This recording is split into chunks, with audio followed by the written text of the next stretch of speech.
Hi, we're in my greenhouse again today. I hope you're enjoying the background. I have heard from some of you that you enjoy some of the backgrounds in my videos as much as the foreground. So I think I'll take that as a compliment, I think. So I want to be with you a little bit more often in videos and other ways in which we can connect this year. And one of the ways that I think that we'll be talking about, one of the subjects that I think is going to be more in the foreground of our experience, is really talking about the Aquarian Age in ways that are more specific, in ways that we engage in, so we can begin to recognize some of the differences in where we've come from to where we are now and to where we are going. Because it really is a different time. And rather than trying to figure out what the new normal is or when things are going to go back to a normal that we recognize, it might be easier, more sane, more beneficial to really begin to enjoy where we are and to see how we can become more fruitful in these times. So rather than continuing to look back as we've done a lot, I really do think it's time to be here now and to look gently forward in ways that make sense and looking for signs and clues that we can recognize. One of the things that we can do is really see how our language is beginning to change. Probably not your favorite thing to do, but I pay attention to words that are flowing into the dictionaries as new words that are everyday use, words that become more arcane and are falling away from daily use. And so we are, as we go forward, almost inventing words to describe emotions that we didn't have before, or understandings about where we find ourselves and how to engage the world at this time. And that's different in the Aquarian age. And I'll continue to say that throughout the year until we really just kind of get tired of hearing it and recognize that it really is a different time, a different age.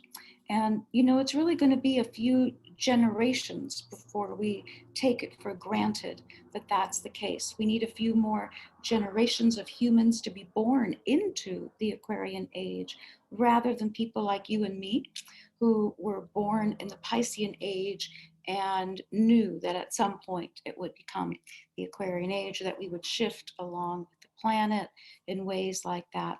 So we are adjusting, acclimating to this new time, whereas the newer generations are just being born into that with the blueprint of a whole new age. So as we move forward, one of the things that we'll notice is that this kind of lately me, my, mine, my world, my ideas, my thoughts, um, what I need, some of these things will begin to yield, to give way to an Aquarian movement, which is more of a we. It's not yet, we're too soon into it yet to be saying all of us, that inclusivity that we would like to feel about everything. We're not quite there yet, but we are ready to move away from the it's me, it's all about me, this is what I need, you need to take care of yourself. So some of these things we'll begin to see that in order to move forward, for any of us to move forward, we have to in some way begin to think about a we situation. And we're going to notice as well that some of the words, some of the language that we use as we talk about ourselves, our purpose, our discovery, our story, our program, our missions in life, all of this will begin to shift somewhat. And it already is. And we're inventing language to begin to describe that. I'll give you a couple of examples today. So there is a word that's more in popular use today, sonder. And this word did not even exist before. So there's even some argument over who invented the word or what dictionary it was in first, or whether it's already been in use long enough to be considered a word. And of course, These are just subjects that I find myself entangled in sometimes just for fun as a writer.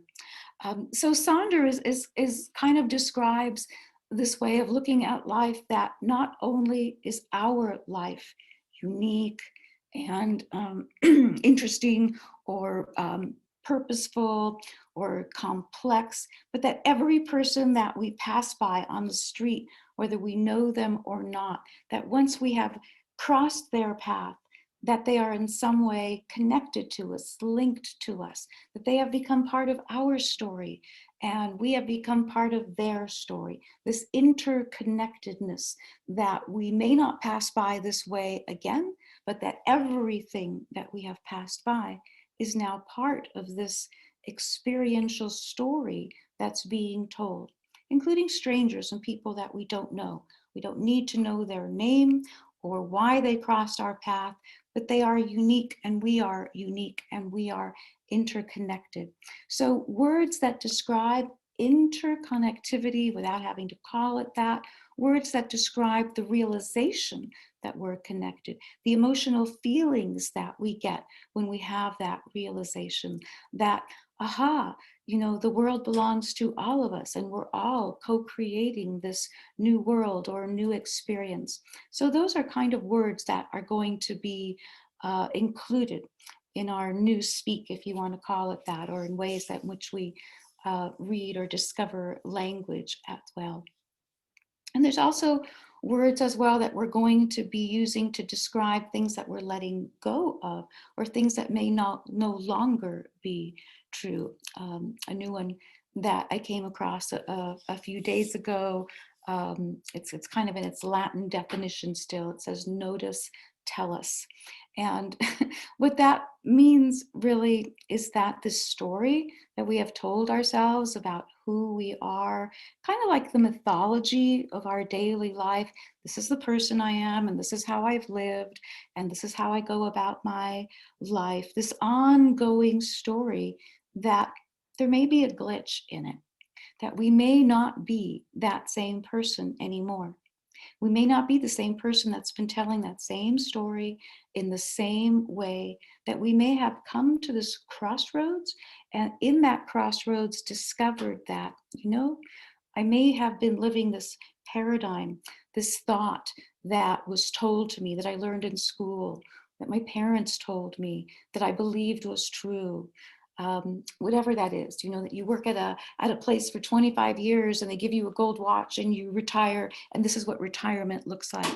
So this is what I mean by these kind of mythologies, stories that we have lived by. And for a while they evolved and they became something else. And then we rewrote them a little bit and said, no, they used to look like that, but now they look like this. But now we've come to a place where we say, wait a minute, this is really no longer true. That person doesn't exist. If it did exist, if I did exist in that way, that story that I told myself or told you about myself is no longer true. So it's a way of kind of putting a bookmark or a stopping point to what we said was true about ourselves, or what we believed was true about ourselves or about life, or what it would look like, or you know, what careers we would have, what we would look like as role models. I'm trying to give you as many different examples as I could. Life as it should be lived or would be lived at whatever age you happen to be at now. And then again, you come to this crossroads and say, wait a minute, it doesn't look like that. It may have been in some kind of trajectory that was headed that way, but it no longer is. And so now what? So it's a kind of a consciousness, an injection of consciousness in which we can discover ourselves in new ways. But in order to do that, we have to actually say, stop, cut.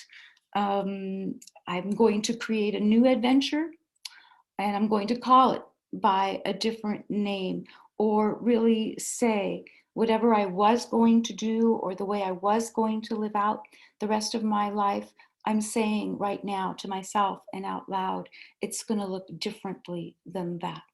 So these are a couple of ways, a couple of models that we're changing about ourselves. And if possible, look and see if that's true for you. Look and see when that began to change for you. It might have been a long time where you said, I'm not going to be like my parents or my grandparents. I mean, you may have said this to yourself a long time ago.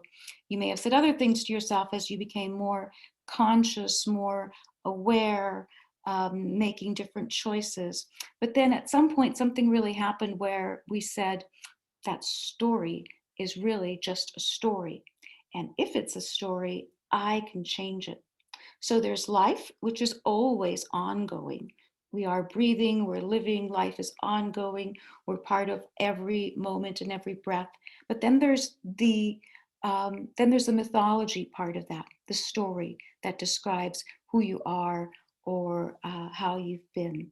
And maybe, like me, if that's true for you, you may decide that you want to rewrite that or to see what comes of that in this new time as we look forward together. So these are the kind of things that I would love to share with you this year to talk about in more detail. And there'll be opportunities coming up soon for us to relate to each other in conversation. And I hope to tell you about those coming up very soon as well. But for now, this is it. So welcome to my greenhouse. I think we'll do a few more videos from here, lighting permitting, since it's springtime and I do tend to spend more time here. And you're welcome here anytime you'd like to join me. So until the next moment, I'll greet you again soon. Thanks so much. Bye for now.